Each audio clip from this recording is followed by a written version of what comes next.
Among past threats to the Republic, the Great Hyperspace War stands above all other wars in galactic history. In fact, the battle we fight today is in many ways an extension of this same conflict.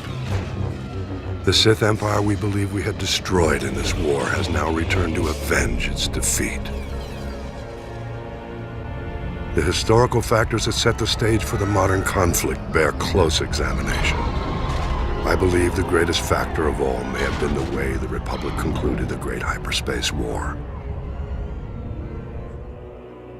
The Great Hyperspace War began at a time when the Republic had enjoyed millennia of peace, growth, and consolidation.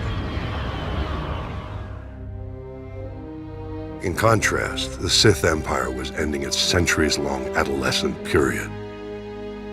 Undiscovered by the Republic, the Sith had conquered all of the star systems near Korriban. They were now seeking new opportunities for expansion.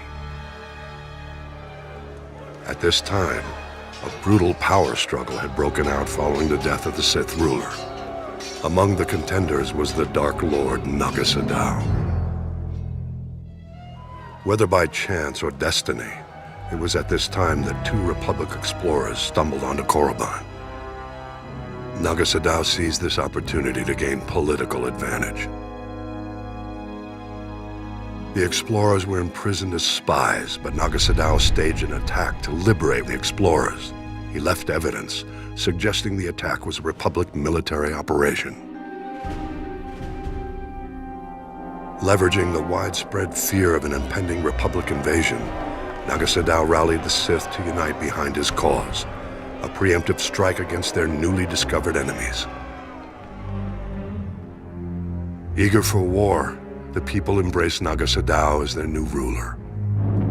His first act was to launch a vicious assault against the Republic. The Sith armies attacked on several fronts, including Coruscant itself. Naga Sadow commanded all his forces from a meditation sphere, suspended over a giant star. The initial onslaught overwhelmed the Republic's unprepared defenses. The Sith Empire's victory was almost assured, but as happened so often, the dark side turned upon itself. Naga Sadow was betrayed by his apprentice. Though the apprentice was defeated, the attack did succeed in breaking Naga Sadow's battle meditation. The tide of the war turned. The Sith were lost without their leader's direction, and the Republic forces soon chased the invaders back to the very doorstep of Naga Sadow's meditation sphere. Recognizing his imminent defeat, the Sith Lord abandoned his forces and started a chain of events to destroy the nearby star and everything in its vicinity. Naga Sadow fled back to Korriban, only to discover renewed opposition to his rule.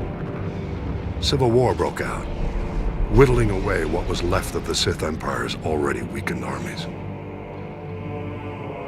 Naga Sadow defeated the upstarts, but the Sith were defenseless when the Republic fleet attacked shortly thereafter. As the Republic fleet wiped up what remained of the Sith military, Naga Sadow fled again, this time into permanent exile on Yavin 4.